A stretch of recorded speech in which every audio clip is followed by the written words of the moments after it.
Chapter first, night to stand. Goa, India. रात का वक्त। गोवा के एक बहुत बड़े क्लब में इस वक्त पार्टी का माहौल बना हुआ था। वो गोवा का सबसे महंगा क्लब था और वहां पर ऑलमोस्ट जितने भी लोग थे सभी बड़े घराने के थे।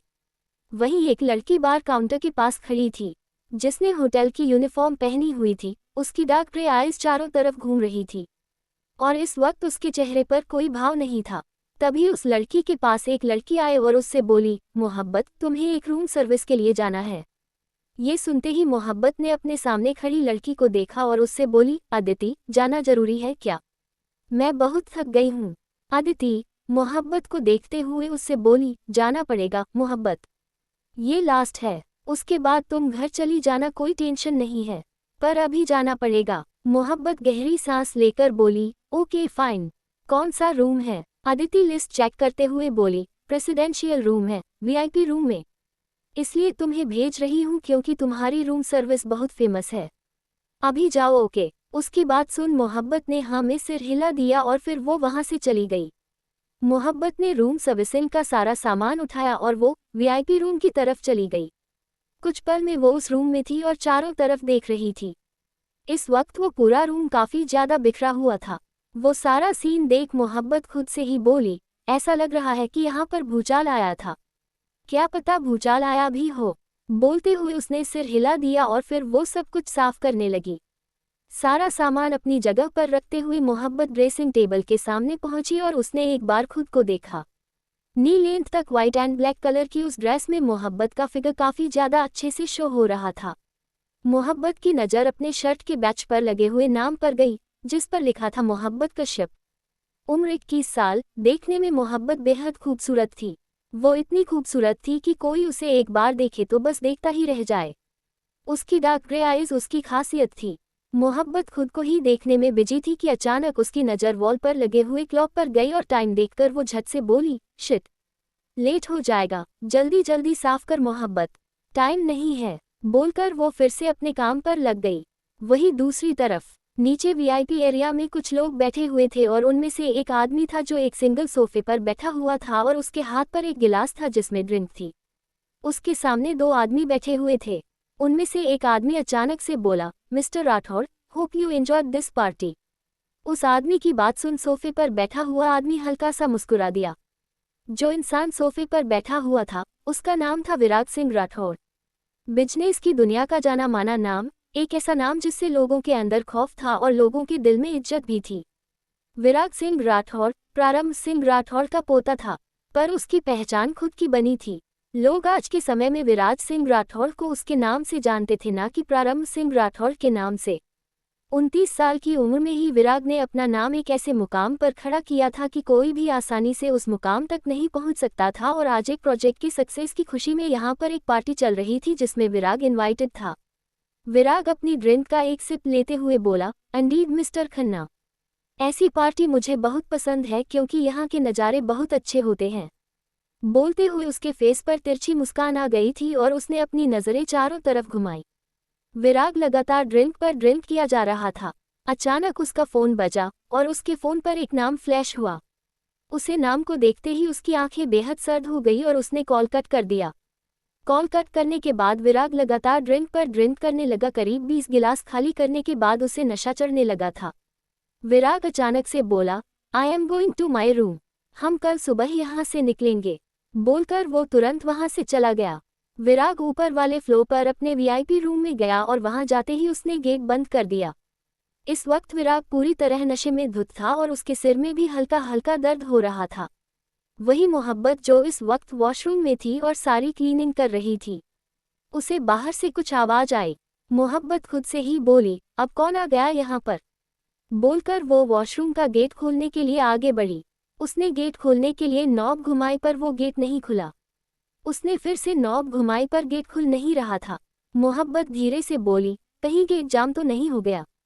बोलते हुए वो गेट खोलने की कोशिश कर रही थी पर गेट नहीं खुल रहा था क्योंकि वो गेट सच में जैम हो चुका था। अब मोहब्बत पैनिक करने लगी थी। वो गेट खटखटाते हुए बोली, कोई है? कोई है बाहर? प्लीज हेल्प मी आउट, ये गेट अंदर से नहीं खुल रहा, शायद बाहर से खुल जाए, please open the door, please कोई है, लिसन। बोलते हुए वो लगातार गेट खटखटा रही थी, तभी अचानक से गेट खुला। मोहब्बत की नज़र अपने सामने खड़े इंसान पर गई और वो 2 कदम पीछे हो गई। इस वक्त मोहब्बत के सामने विराग खड़ा था, जो शर्टलेस था और वो उसे ही देख रहा था। नशे में होने की वजह से विराग की आंखें हल्की लाल थीं। मोहब्बत विराग को देखते हुए उससे बोली, सर, आई एम सॉरी, मैंने आपको डिस्टर्ब किया, बट ये वॉशरूम का डोर अंदर से लॉक हो गया था। वो मैं बहुत ज्यादा। इससे आगे वो कुछ बोल पाती कि विराग ने उसकी बाह पकड़कर उसे अपने करीब खींच लिया। मोहब्बत हैरानी से उसे देखने लगी। विराग मोहब्बत के चेहरे पर झुककर उससे बोला, it's okay but it's not okay sugar. इतना बोलकर उसने मोहब्बत को वॉल से लगा दिया और उसके बेहद करीब आ गया। मोहब्बत धीरे से बोली, सर, व्हाट आर यू।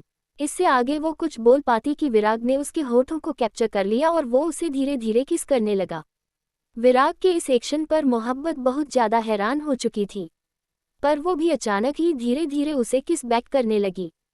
वो दोनों एक दूसरे को किस कर रहे थे और किस करते हुए विराग मोहब्बत का गाल सहला रहा था। थोड़ी देर बाद उसने मोहब्बत के होठों को छोड़ा और लंबी सांस लेते हुए उसे देखने लगा। अचानक से मोहब्बत को होश आया कि वो क्या कर रही थी और वो विराग को देखते हुए उससे बोली, sir, this is wrong, listen to me, आप नशे में हैं आप कुछ। विराग बीच में ही बोला, आई want you right now sugar. ये सुनते ही मोहब्बत के दिमाग में कुछ झलकियां आने लगी। किसी के कहे यही शब्द, आई वॉन्ट यू बनी। मोहब्बत खुद को संभालते हुए बोली, I am not your sugar sir, you are mistaking me, please listen. इससे आगे वो कुछ बोलती कि विराग ने उसके होठों पर उंगली रख दी और वो धीरे से बोली, relax sugar and you are sugar. इसके आगे और कुछ भी नहीं, and now I want you. इतना बोलकर उसने मोहब्बत को ब्राइडल स्टाइल में उठा लिया और बैग की तरफ बढ़ गया। विराग ने मोहब्बत को बेड पर लेटा दिया और खुद उसके ऊपर आ गया। मोहब्बत को इस कदर अपने करीब देख मोहब्बत के दिमाग में किसी का चेहरा बार बार आ रहा था। तभी विराग ने उसके कंधे को अपने होंठों से छू लिया। मोहब्बत एकदम से होश में आई और अब वो खुद विराग को नहीं रोक पा रही थी। मोहब्बत को पता था कि ये गलत है, वो जिसके साथ ये सब कर रही है वो उसे जानती तक नहीं थी, लेकिन विराग की बाहों में वो खुद अपना होश खोती जा रही थी। अगर विराग को वो चाहिए थी तो इस वक्त मोहब्बत को भी विराग चाहिए था। विराग मोहब्बत के ऊपर झुका और फिर से उसने उसके होठों को कैप्चर कर लिया। धीरे धीरे दोनों एक दूसरे में खोते जा रहे थे। वहीं विराग का फोन जो नाइट स्टैंड पर रखा हुआ था वो लगातार बज रहा था। दोनों ही इस बात से अनजान थे कि वो दोनों क्या कर रहे थे, पर जो भी कर रहे थे उसका अंजाम उन दोनों को भुगतना था। अगली सुबह करवट बदलते हुए अचानक ही विराग की आंखें खुली और उसने कुछ पल सामने वॉल क्लॉक को देखा और फिर अपनी नज़र चारों तरफ घुमाई। विराग खुद से बोला, मैं यहाँ कैसे आया। बोलते हुए वो उठकर बैठा और तभी अचानक उसकी नज़र अपने बगल में लेटी हुई एक लड़की पर गई जिसके ऊपर ब्लैंकेट डली हुई थी और उसके बालों की वजह से उसका चेहरा कवर था। मोहब्बत को वैसे देखते ही देखते विराग को कल रात की सारी बातें याद आने लगी और सब याद आते ही उसने गहरी सांस ली। इस वक्त भी उसके चेहरे पर कोई भाव नहीं थे। वो धीरे से बोला, oh no, what did I do. बोलकर विराग बेड से खड़ा हो गया और उसने अपने कपड़े पहने। कपड़े पहनने के बाद विराग ने अपना फ़ोन उठाया और देखा कि उसे 50 मिस्ड कॉल थे। उन सारे मिस्ड कॉल्स को देखने के बाद विराग ने एक नज़र मोहब्बत को देखा। उसने अभी तक मोहब्बत का चेहरा नहीं देखा था। मोहब्बत को देखते हुए विराग बेहद धीमी मगर सर्द आवाज में बोला, you are just a mistake. बोलकर उसने अपना वॉलेट और ब्लेजर उठाया और तुरंत वहां से निकल गया।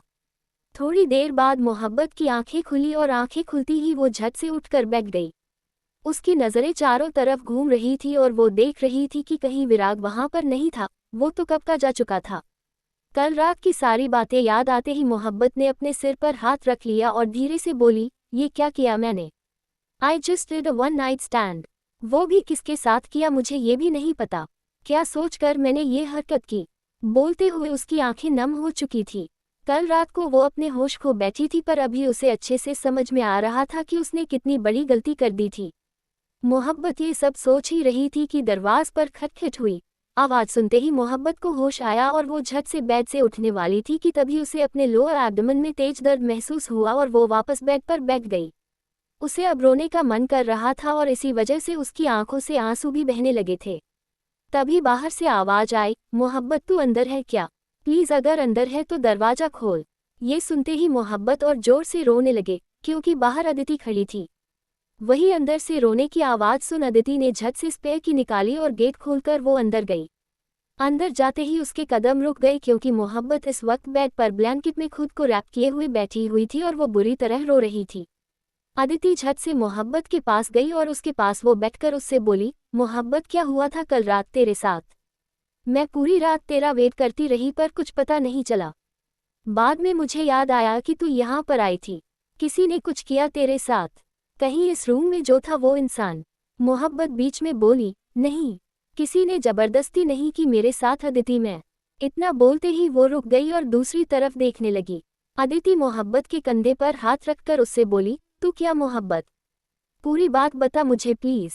मोहब्बत रोते हुए धीरे से बोली, I got physical with someone. पता नहीं मुझे क्या हुआ था, तब मैं अपने होश में नहीं थी। मैंने उसे रोकने की कोशिश की, वो रुका नहीं, फिर मैं भी उसका साथ देने लगी। मुझे नहीं करना चाहिए, स्टिल मैं कर बैठी। पता नहीं क्यों। बोलते हुए उसने अपने सिर पर हाथ रख लिया और लाचारी से अपनी आंखें बंद कर ली। अदिति कुछ बोलने वाली थी कि तभी उसका फोन बजा। उसने कॉल पिक किया और दूसरी तरफ की बात सुन वो मोहब्बत को देखते हुए धीरे से बोली, मोहब्बत शी नीज यू। ये सुनते ही मोहब्बत की आंखें हैरानी से बड़ी हो गई। मोहब्बत के साथ एक रात बिताने के बाद विराग उसे छोड़कर वहां से चला गया था। वही मोहब्बत को अपनी इस हरकत पर अफसोस हो रहा था। इस वक्त वो कैब में थी और अदिति उसके साथ ही थी। मोहब्बत टाइम चेक करते हुए बोली, अदिति टाइम नहीं है मेरे पास। मुझे जल्दी से जल्दी हॉस्पिटल पहुंचना होगा। पता नहीं मैं इतनी बड़ी बेवकूफ़ी कैसे कर गई। इन फालतू की चीज़ों में उन्हें कैसे भूल गई। बोलते हुए उसने अपने सिर पर हाथ रख लिया। अदिति मोहब्बत के कंधे पर हाथ रखकर उससे बोली, रिलैक्स मोहब्बत, कुछ भी नहीं होगा, ओके, सब ठीक होगा। तूने गलती नहीं की है, इट्स ओके, रिलैक्स। मोहब्बत ने एक नज़र अदिति को देखा और फिर वो कैब से बाहर देखने लगी। थोड़ी देर बाद कैब हॉस्पिटल के बाहर रुकी और मोहब्बत तुरंत कैब से उतरकर हॉस्पिटल के अंदर चली गई। हॉस्पिटल के अंदर जाते ही मोहब्बत सीधे एक वार्ड के पास गई और अंदर जाकर उसकी नज़र बेड पर लेटी हुई एक लेडी पर गई जिनके हाथ पर आईवी कनेक्ट थी और इस वक्त उनकी आंखें बंद थीं। मोहब्बत धीरे से आगे गई और स्टूल पर बैठकर बोली, सॉरी मम्मा, पता नहीं कैसे मेरे दिमाग से निकल गया, आई एम रियली सॉरी। बोलते हुए उसने उस लेडी का हाथ थामा और फिर उसके हाथ पर किस किया। मोहब्बत एकटक उस लेडी को देख रही थी कि तभी वहां पर एक और लेडी आई जिसकी उम्र करीब 65 साल की थी। मोहब्बत ने उन्हें देखा और उससे बोली, नानी, डॉक्टर ने क्या बोला? वो 65 साल की लेडी हरप्रीत कश्यप थी और जो लेडी इस वक्त हॉस्पिटल बेड पर लेटी हुई थी वो मोहब्बत की मां मालिनी कश्यप थी। हरप्रीत मोहब्बत को देखते हुए उससे बोली, मोहब्बत मेरे बताने से अच्छा है बेटा, तुम खुद जाकर डॉक्टर से एक बार बात कर लो। चिंता मत करो, मालिनी के साथ मैं हूँ। वैसे भी वो 2-3 घंटे बाद ही उठने वाली है। हरप्रीत की बात सुन मोहब्बत ने हाँ में सिर हिलाया और फिर मालिनी के फोरहेड पर किस करके वहां से चली गई। मोहब्बत इस वक्त डॉक्टर के केबिन में उसके सामने बैठी हुई थी। वही डॉक्टर मालिनी की एक रिपोर्ट स्टडी कर रहे थे। मोहब्बत कुछ पल रुककर बोली, doctor, is everything all right? Doctor ने मोहब्बत को देखा और उससे बोला, नथिंग इज राइट मोहब्बत, मालिनी की कंडीशन बिगड़ती ही जा रही है। मैंने कहा था ना तुम्हें, हमें सर्जरी करनी होगी। हम सर्जरी को ज़्यादा देर तक पोस्टपोन नहीं कर सकते। दवाइयों के थ्रू उनकी सर्वाइवल में हेल्प जरूर मिल रही है पर सर्जरी नीडेड है उनकी ज़िंदगी के लिए। मोहब्बत कुछ पल रुक कर बोली, तो मतलब अभी ठीक तो है ना? आई मीन ऐसा तो नहीं है कि हमें अभी के अभी सर्जरी करनी होगी? और डॉक्टर बीच में ही बोले, रिलैक्स मोहब्बत, first of all calm down. अगर तुम पैनिक करोगी तो तुम्हारे फैमिली को कौन संभालेगा? ये सुनते ही मोहब्बत ने खुद को शांत किया और फिर डॉक्टर को देखने लगी। डॉक्टर गहरी सांस लेकर बोले, मालिनी का ब्रेन ट्यूमर 3rd स्टेज पर आने लगा है। 2nd स्टेज क्रॉस होने के बाद से ही प्रॉब्लम बढ़ती जाती है और खतरा भी बढ़ता जाता है। सर्जरी में डिले होना ज़्यादा अच्छा नहीं है। ज़्यादा से ज़्यादा मैं तुम्हें 15 दिन का टाइम दे सकता हूँ। 15 दिन के अंदर अगर तुम पैसे कलेक्ट कर लो तो हम 16वें दिन ही सर्जरी कर लेंगे। और तुम्हें पता है ना, अमाउंट 10 लाख का है। मोहब्बत धीरे से बोली, डॉक्टर यही तो बात है, अमाउंट इतना है और मेरे पास कुछ भी नहीं है। बोलते हुए उसने लाचारी से अपनी आंखें बंद कर ली। डॉक्टर कुछ पल रुककर बोले, मोहब्बत तुम अच्छे से जानती हो कि अमाउंट तुम्हें अरेंज करना पड़ेगा। मैं चाह कर भी तुम्हारी हेल्प नहीं कर सकता क्योंकि सर्जरी की मेडिसिन से लेकर हर चीज़ में खर्चा है। हॉस्पिटल पॉलिसीज ज़्यादा से ज़्यादा तुम्हें 1 लाख तक का डिस्काउंट देने का सोच सकती है, पर उससे ज़्यादा तुम्हें 9 लाख तो कलेक्ट करने ही पड़ेंगे और देने पड़ेंगे। मोहब्बत ने अपनी आंखें खोली और फिर कुछ सोचते हुए बोली, डोंट वरी डॉक्टर, 15 दिन है ना, मैं कुछ जरूर करूंगी। तब तक आप मम्मा की मेडिसिन में कोई कमी मत रखना। मैं नहीं चाहती कि उनकी मेडिसिन में कोई भी कसर रहे। मेडिसिन के पैसे मैं अरेंज कर लूंगी, ओके। उद्धरण चिन्ह। डॉक्टर हाँ में सिर हिलाकर बोले, नो प्रॉब्लम मोहब्बत, तुम पैसे कलेक्ट करो, मेडिसिन की कमी मैं अपनी तरफ से भी नहीं रहने दूंगा। ये सुन मोहब्बत हल्का सा मुस्कुराई और फिर वहां से चली गई। डॉक्टर के केबिन से निकलकर मोहब्बत वापस मालिनी के वार्ड में गई और उसने देखा कि हरप्रीत इस वक्त सोफे पर बैठी हुई थी और फ्रूट्स काट रही थी। मोहब्बत गहरी सांस लेकर अंदर गई और हरप्रीत को देखते हुए उससे बोली, नानी मैंने कितनी बार कहा है आपसे कि आप फ्रूट वगैरह मत कट किया करो, गलती से कहीं आपने अपना हाथ काट लिया तो। बोलते हुए वो हरप्रीत के पास सोफे पर बैठ गई और उसने हरप्रीत के हाथ से चाकू ले लिया। हरप्रीत ने मोहब्बत को देखा और उससे बोली, मैं बच्ची नहीं हूँ बल्कि तुम मेरी बच्ची की बच्ची हो, समझ गई, इसलिए मुझे मत सिखाओ कि क्या सही है। बोलकर उन्होंने फिर से मोहब्बत के हाथ से चाकू ले लिया और फ्रूट्स कट करने लगी। मोहब्बत कुछ पल रुकी और फिर उसने हरप्रीत के कंधे पर सिर रख लिया। हरप्रीत धीरे से बोली, डॉक्टर से बात हो गई ना। उद्धरण चिन्ह। मोहब्बत मालिनी को देखते हुए उनसे बोली, हो गई बात, ज्यादा से ज्यादा 1 लाख तक छूट दी जा सकती है, पर 9 लाख तो अरेंज करने पड़ेंगे। नानी कैसे करूं मैं, मेरी जब से मैं सिर्फ मेडिसिन के खर्च उठा पा रही हूं और कहां से लाऊं 9 लाख। 15 दिन का टाइम है, कुछ तो करना पड़ेगा। बोलते हुए वो कुछ सोचने लगी। हरप्रीत कुछ पल रुककर बोली, सब सही हो जाएगा बेटा। मोहब्बत अचानक से बोली, नानी क्या मैं एक बार उनसे। हरप्रीत बीच में ही बोली, बिल्कुल भी नहीं, मुझे मेरी बेटी की मौत एक पल को मंजूर हो जाए पर उस इंसान की मदद नहीं। हरप्रीत की बात सुन मोहब्बत बस उन्हें देखती रह गई। वहीं दूसरी तरफ मुंबई में विराग इस वक्त एक बड़ी सी बिल्डिंग के बाहर अपनी कार में बैठा हुआ था और कुछ सोच रहा था। इस वक्त उसके चेहरे पर कोई भाव नहीं थे और कोई बता नहीं सकता था कि उसके दिमाग में क्या चल रहा था। वो अपनी सोच में था कि तभी फिर से उसका फ़ोन बजा। उसने एक नज़र अपने फ़ोन को देखा और फिर कार से उतरकर सीधे बिल्डिंग की तरफ बढ़ गया। थोड़ी देर बाद विराग सबसे टॉप फ्लोर पर अपने पेंट हाउस के सामने खड़ा था। उसने डोर बेल बजाए और उसके डोर बेल बजाने के 1 मिनट के अंदर ही गेट खुला। विराग ने अपने सामने खड़ी लड़की को देखा जो इस वक्त उसे गुस्से में देख रही थी। विराग अंदर गया और उससे बोला, आई नो मैंने तुम्हारे कॉल पिकअप नहीं किया, पर इसका मतलब ये नहीं है ना कि एक बार कॉल पिक ना करने पर तुम मुझे बार बार कॉल करो। तापसी। तापसी विराग को देखते हुए उससे बोली, एक बार कॉल पिक नहीं किया तो दोबारा ना करूं, क्यों ना करूं। विराग, यू आर माई हस्बैंड, अपने हस्बैंड को कॉल करना गलत नहीं है। मुझे टेंशन हो रही थी तो मेरा कॉल पिक नहीं करते। आई नो हमारी लड़ाई हुई थी, पर इसका मतलब ये नहीं है ना कि तुम मेरा कॉल पिक करना बंद कर दो। विराग अपने दोनों हाथ पॉकेट में डालकर उससे बोला, लिसन तापसी, मुझे बिल्कुल नहीं पसंद जब कोई मुझे बार बार कॉल करके डिस्टर्ब करने की कोशिश करे, और मुझे ये भी नहीं पसंद जब कोई फालतू का मेलोड्रामा क्रिएट करे। उद्धरण चिन्ह। So don't create any melodrama. मैं गुस्से में था, अभी भी गुस्से में हूँ, मुझे बात नहीं करनी। बोलकर वो तुरंत वहां से चला गया। तापसी खुद से ही बोली, सीरियसली, लड़ाई हुई थी तो गुस्सा तो मुझे भी होना चाहिए। मैं मान गई और इसका गुस्सा अभी तक शांत नहीं हुआ। गॉड, इतना एटीट्यूड क्यों है इसमें। बोलते हुए उसने सिर हिला दिया और फिर वो भी बेडरूम की तरफ बढ़ गई। विराग इस वक्त शावर के नीचे खड़ा था और वो शर्टलेस था। उसने अपने दोनों हाथ सामने वॉल पर रखे हुए थे, उसकी आंखें बंद थी। उसकी आंखों के सामने बार बार मोहब्बत के साथ बिताए हुए पल आ रहे थे। उसने नशे में गलती जरूर की थी और उसे अपनी गलती का एहसास भी था। उसे मोहब्बत के साथ बिताए रात का हर पल याद था। विराग सारी चीज सोच रहा था कि तभी बाहर से तापसी की आवाज आई, विराग तुम अंदर हो। आई नो तुम अंदर हो, अपना गुस्सा शांत करके ही बाहर आना प्लीज। ये सुनते ही विराग ने अपनी आंखें खोली और फिर उसने गहरी सांस ली। कुछ पल रुककर विराग धीरे से बोला, तुम्हें धोखा दिया है मैंने तापसी। नहीं देना चाहता था पर फिर भी दे दिया। आई डोंट नो कैसे हो गया मुझसे। इस 6 महीने की शादी में मैंने किसी दूसरी लड़की की तरफ देखा नहीं था, but now I just cheated on you. वो लड़की जो भी थी, आई जस्ट हेट हर। उद्धरण चिन्ह। बोलते हुए विराग ने वॉल पर एक पांच मारा और फिर से उसने अपनी आंखें बंद कर ली। थोड़ी देर बाद विराग वॉशरूम से बाहर निकल तापसी को ढूंढते हुए किचन में गया। उसने देखा कि तापसी इस वक्त कुछ बना रही थी। विराग तापसी को देखते हुए उससे बोला, आई टोल्ड यू तापसी, तुम्हें ये सब करने की जरूरत नहीं है, इन सब कामों के लिए सर्वेंट है। ये सुनते ही तापसी ने विराग को देखा और उससे बोली, बट आई लाइक दिस, मुझे सब करना अच्छा लगता है। और तुम मुझे बताओ, तुम्हारा गुस्सा शांत हुआ? विराग उसकी तरफ बढ़ते हुए उससे बोला, मेरा गुस्सा शांत हो गया। बोलते हुए उसने तापसी को पीछे से हग कर लिया। तापसी मुस्कुराते हुए बोली, वेरी गुड, तुम्हें पता है मैं तुम्हारे लिए ही खाना बना रही थी। बाय द वे, तुम्हारी गोवा की पार्टी कैसी रही? ये सुनते ही विराग की आंखों के सामने फिर से मोहब्बत के साथ बिताए पल आ गए। वो तापसी से अलग हुआ और उससे बोला, दैट वाज गुड।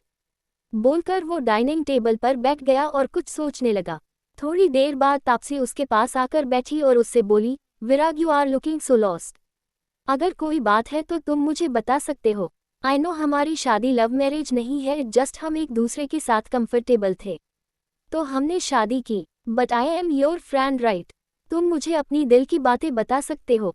विराग ने तापसी को देखा और कुछ पल रुक कर बोला, नथिंग, ऐसी कोई बात नहीं है तापसी जो मैं तुमसे छुपाऊं, और अगर होगी तो तुम्हें पता चल ही जाएगी। बोलकर वो हल्का सा मुस्कुराया और फिर खाना खाने लगा। दोनों शांति से अपना खाना खा रहे थे। तभी विराग का फोन बजा। उसने कॉल पिक किया और दूसरी तरफ से उसका असिस्टेंट अर्जुन उससे बोला, सर आज प्रारंभ सर ऑफिस आए हुए हैं और वो आपका वेट कर रहे हैं। ये सुनते ही विराग की आंखें बेहद सर्द हो गई और वो बोला, अर्जुन, उन्हें आने की परमिशन किसने दी? उद्धरण चिन्ह। अर्जुन कुछ पल रुककर बोला, सर आप जानते हैं कि मैं प्रारंभ सर को नहीं रोक सकता, उनके आगे किसी की भी नहीं चलती। विराग गहरी सांस लेकर बोला, फॉर गॉड सके आई एम योर बॉस। वो मेरे ग्रैंडफादर है, तुम्हारे बॉस नहीं। तुम्हारा बॉस मैं हूँ, ये बात क्यों भूल जाते हो तुम? उद्धरण चिन्ह। अर्जुन झट से बोला, आई एम सॉरी सर, मैं जानता हूँ कि आप मेरे बॉस हैं, पर प्रारंभ सर को नहीं रोक सकता था मैं। वो काफी गुस्से में लग रहे थे, प्लीज आप जल्दी से ऑफिस आ जाए। विराग धीरे से बोला, गो टू हेल्प। बोलकर उसने कॉल कट कर दिया और फिर चेयर से खड़ा हो गया। तापसी भी खड़ी हुई और विराग को देखते हुए उससे बोली, दादू ऑफिस में हैं? विराग बिना किसी भाव के बोला, ऑफ कोर्स, मैं जहां पर शांति से रहूं वहां पर तूफान लाने का काम मेरे ग्रैंडफादर का ही तो है। दादू मेरी जिंदगी में तूफान लाए बिना नहीं रह सकते। बोलकर उसने एक नज़र तापसी को देखा और फिर अपना जैकेट उठाकर तुरंत वहां से निकल गया। अर्जुन की कॉल आने के बाद विराग बेहद गुस्से में अपने पेंट हाउस से ऑफिस के लिए निकल गया था। थोड़ी देर बाद विराग अपने ऑफिस पहुंचा और कार से निकलकर वो सीधे अपने ऑफिस में गया।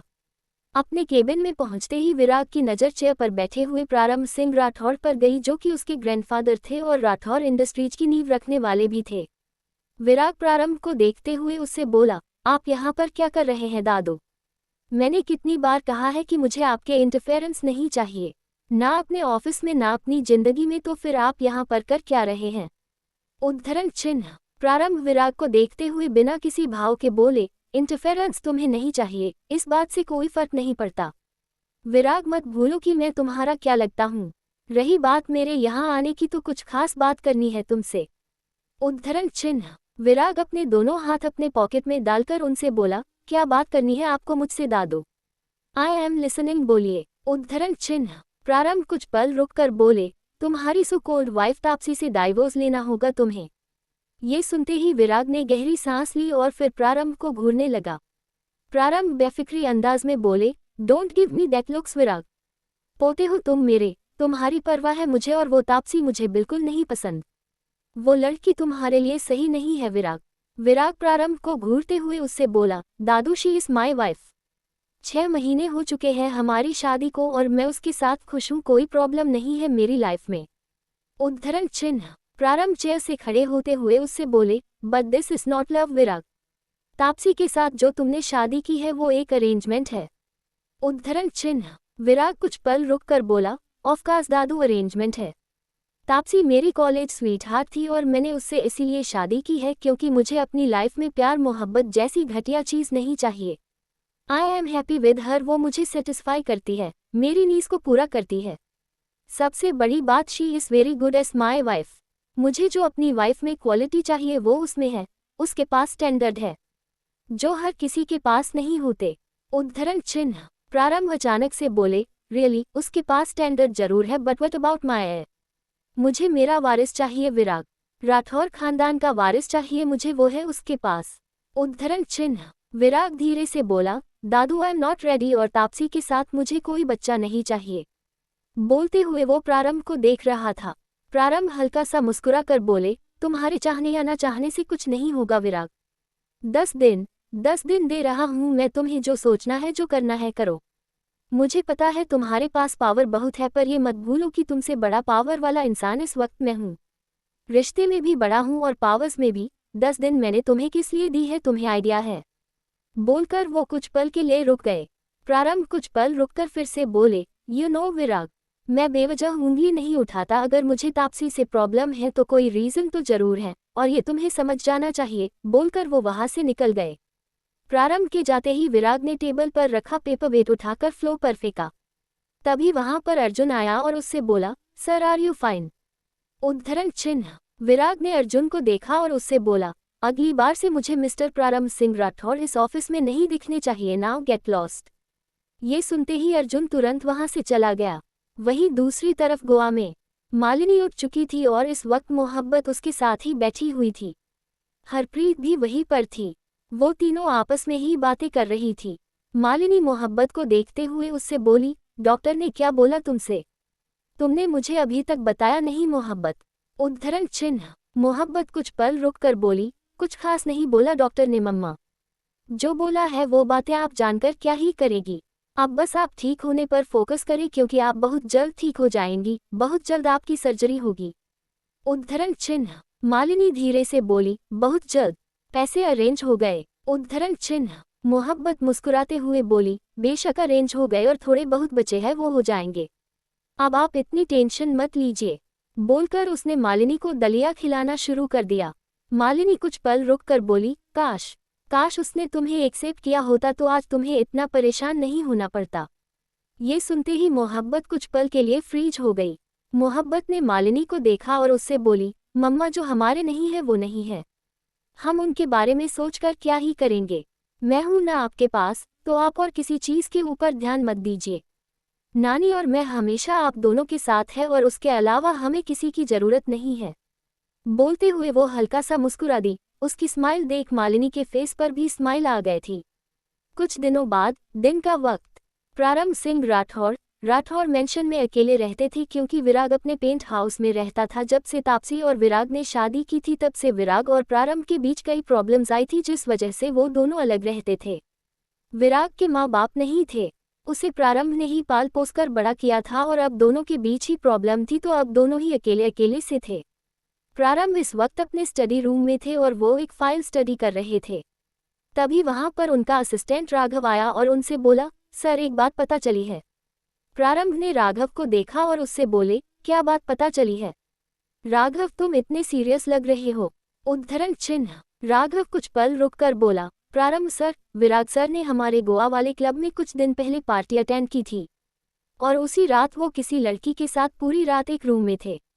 वो क्लब हमारा था, इसीलिए ये न्यूज़ मुझे खुद मैनेजर ने बताई है। जो लड़की उनके साथ थी वो क्लब सर्विस के लिए काम करती है। उद्धरण चिन्ह। प्रारंभ कुछ सोचते हुए बोले, लड़की? सीसीटीवी फुटेज रेडी करो और गोवा की टिकट भी निकालो। फुटेज देखने के बाद ही मैं गोवा के लिए निकलूंगा। बोलते हुए वो कुछ सोच रहे थे। राघव हाँ में सर हिला कर बोला, ऑफिसर एज यू विश, और वहां से चला गया। प्रारंभ की नज़र वॉल पर लगी हुई अपनी और विराट की फोटो पर गई। वो विराट की ग्रेजुएशन की फोटो थी, जिसमें उसे उसका सर्टिफिकेट मिल रहा था और प्रारंभ उसके साथ थे। प्रारंभ उस फोटो को देखते हुए धीरे से बोले, तुम्हारा एटीट्यूड, तुम्हारा दिमाग, तुम्हारी हरकतें, सब मेरे ऊपर है, पर तुमसे एक कदम आगे रहूंगा मैं, क्योंकि खून तुम मेरा हो। बोलते हुए उनके फेस पर हल्की सी स्माइल आ गई थी। वही राठौर इंडस्ट्रीज में विराग इस वक्त अपने केबिन में था और कुछ काम कर रहा था। प्रारंभ से बात करने के बाद से ही उसका मूड ठीक नहीं था। तभी केबिन का डोर नॉक हुआ। विराग बिना किसी भाव के बोला, कम इन। उसके कहते ही एक लड़की अंदर आई जिसने काफी शॉर्ट ड्रेस पहनी हुई थी। उस लड़की के साथ अर्जुन भी था। वो लड़की विराग के टेबल के सामने जाकर रुकी और उससे बोली, हेलो विराग सर। ये सुनते ही विराग ने सिर उठाकर उस लड़की को देखा और बिना किसी भाव के बोला, यस। तभी अर्जुन विराग से बोला, सुशियस लारा। ये हमारी ब्रांड की मॉडलिंग के लिए शॉर्टलिस्ट हुई है, आपसे फिजिकली इंटरव्यू बाकी था, उसके बाद कॉन्ट्रैक्ट की फॉर्मेलिटी पूरी कर ली जाएगी। ओवर टू यू सर, बोलकर अर्जुन वहां से चला गया। लारा हल्का सा मुस्कुराकर अपनी हस्की वॉइस में धीरे से बोली, yes sir, you can take my physical interview. बोलते हुए लारा चेयर पर बैठ गई। बैठते ही उसने अपने पैर से विराग के पैर को जानबूझकर टच किया। विराग उसके बोलने और टच करने का मतलब समझ चुका था। कुछ पल सोचकर वो अचानक से बोला, what do you think? Who are you? Who am I? बोलते हुए वो अपनी चेयर पर लीन हो गया और लारा को अपनी सर्द नजरों से देखने लगा। लारा कुछ पल रुककर बोली, sir I am a model and you are my boss. बोलते हुए वो काफी ज्यादा नर्वस हो रही थी क्योंकि विराग की नजरें उसे नर्वस कर रही थी। विराग बिना कुछ बोले अपनी चेयर से खड़ा हुआ और लारा की तरफ बढ़ गया। वही विराग को अपनी तरफ आता देख लारा झट से खड़ी हो गई, उसके फेस पर हल्की सी स्माइल आ गई थी। विराग उस लड़की के सामने आकर रुका और उससे बोला, I am your boss and you are just a little model. जो मुझे सेड्यूस करने की हिम्मत कर रही हैं, वो भी महज एक कॉन्ट्रैक्ट के लिए। बोलते हुए विराग लड़की के हाथ पर उंगली फेरने लगा। लारा धीरे से बोली, well I can do anything to get this project. बोलते हुए वो विराग के बेहद करीब आ चुकी थी। विराग अभी भी बिना किसी रिएक्शन के खड़ा था और लारा को देख रहा था। वही विराग का रिएक्शन ना पाकर लारा की हिम्मत और बढ़ चुकी थी। वो आगे बढ़कर विराग के होठों को टच करने वाली थी कि तभी विराग ने उसके बालों को मुट्ठी में भरा और उसे खींचते हुए खुद से अलग करके जोर से धक्का दिया। लारा सीधे फ्लोर पर गिरी और उसके मुंह से हल्की सी चीख निकल गई। विराग लारा को देखते हुए बिना किसी भाव के बोला, Virag Singh Rathore has a standard. उसे क्रॉस करके कोई भी ऐसी वैसी लड़की मेरे करीब आएगी तो मुझे गुस्सा आएगा और मुझे मेरा खुद का गुस्सा नहीं पसंद। बोलते हुए वो लारा को बुरी तरह घूर रहा था। वही उसकी बातें सुन लारा की आंखों में अब तक आंसू आ चुके थे। तभी विराग चिल्लाते हुए बोला, अर्जुन। उसके कहते ही अर्जुन झट से अंदर आया और उससे बोला, यस सर। विराग बिना अर्जुन को देखे उससे बोला, take this shit out of here. बोलकर वो अपनी चेयर की तरफ बढ़ गया। वही अर्जुन ने उस लड़की को खड़े होने का इशारा किया और फिर उसे वहां से लेकर चला गया। थोड़ी देर बाद अर्जुन वापस आया और विराग को देखते हुए उससे बोला, आई एम सॉरी सर, मुझे नहीं पता था कि वो लड़की ऐसी हरकतें करेगी। उद्धरण चिन्ह। विराग अर्जुन को देखते हुए उससे बोला, अगली बार ऐसे ही कोई भी मुंह उठाकर यहाँ नहीं आएगा। सारे टेस्ट तुम खुद देख लेना अर्जुन। मुझे नहीं पसंद जब कोई मुंह उठाकर मेरे पास आने की कोशिश करे। अर्जुन झट से बोला, सॉरी सर, अगली बार से ऐसा कुछ भी नहीं होगा। बोलकर वो तुरंत वहां से चला गया। वही विराग ने चेयर पर लीन होकर अपनी आंखें बंद कर ली और आंखें बंद करते ही फिर से उसे मोहब्बत के साथ बिताए सारे पल याद आने लगे। उस रात उस रूम में अंधेरा था, जिस वजह से विराग को मोहब्बत का चेहरा अच्छे से याद नहीं आ रहा था और सुबह भी उसने उसका चेहरा नहीं देखा था, इसलिए उसे बस उसकी बॉडी याद आ रही थी। विराग अपनी आंखें बंद किए हुए ही धीरे से बोला, why the hell I am remembering you. बोलते हुए उसने अपने हाथों की मुट्ठी बना ली थी। वही प्रारंभ ने अब तक फुटेज देख ली थी और उस फुटेज में मोहब्बत के विराग के रूम में जाने और विराग के उस रूम में जाने की, फिर उसके बाद सुबह विराग के वहां से निकलने तक की सारी फुटेज थी। उन्हें अच्छे से समझ आ चुका था कि विराग वहां पर क्या करके आया था और अब तक वो गोवा के लिए भी निकल चुके थे। वहीं गोवा में मोहब्बत इस वक्त घर पर थी और वो अपने बेडरूम में बेड पर बैठे हुए कुछ सोच रही थी। तभी अदिति वहां पर आए और उससे बोल, जो बीत गया है वो बीत गया, उसके बारे में सोचकर तुझे कुछ नहीं मिलने वाला मोहब्बत। ये सुनते ही मोहब्बत ने अदिति को देखा और उससे बोली, तू यहाँ पर क्या कर रही है? घर नहीं जाना तुझे, तेरे घर वाले मार डालेंगे घर पर नहीं पहुंची टाइम पर। अदिति मोहब्बत के पास बैठी और उससे बोली, घर पर बात करके आई हूँ कि तेरे पास जा रही हूँ और तेरे पास जाऊंगी ना तो मेरे घर वाले मुझे खुशी खुशी कहीं भी भेज देंगे। अभी मैंने जो कहा है उस बात का ध्यान रख, किसी से बात नहीं सकते और उससे भी बड़ी बात तुझे भूलना होगा ये सब। मोहब्बत धीरे से बोली, पर नहीं भूल पा रही। मैंने गलती की है अदिति, बहुत बड़ी गलती की है। ऐसे ही एक टैग मेरे ऊपर लगा हुआ है। उनकी नज़रों में मैं वैसे भी गलत थी और अब इतनी बड़ी गलती कर दिया। अगर किसी को पता चल गया तो क्या सोचेंगे मेरे बारे में लोग? अदिति उससे बोली, तुझे लोगों पर ध्यान नहीं देना है और हर बात को भूल जा, तेरे फ्यूचर के लिए इम्पोर्टेंट है। उद्धरण चिन्ह। मोहब्बत अदिति को देखते हुए उससे बोली, फ्यूचर ही तो नहीं लग रहा मेरा कोई, मुझे ऐसा लग रहा है कि मैंने खुद को बर्बाद कर लिया। बोलते हुए उसकी आंख से एक कतरा आंसू बह गया। वही उसकी हालत देख अदिति की आंखें भी नम हो गई थीं। विराग की फर्स्ट नाइट टू स्टैंड पर क्या होगा प्रारंभ का फैसला? प्रारंभ क्यों चाहते हैं कि विराग ले ले तापसी से तलाक?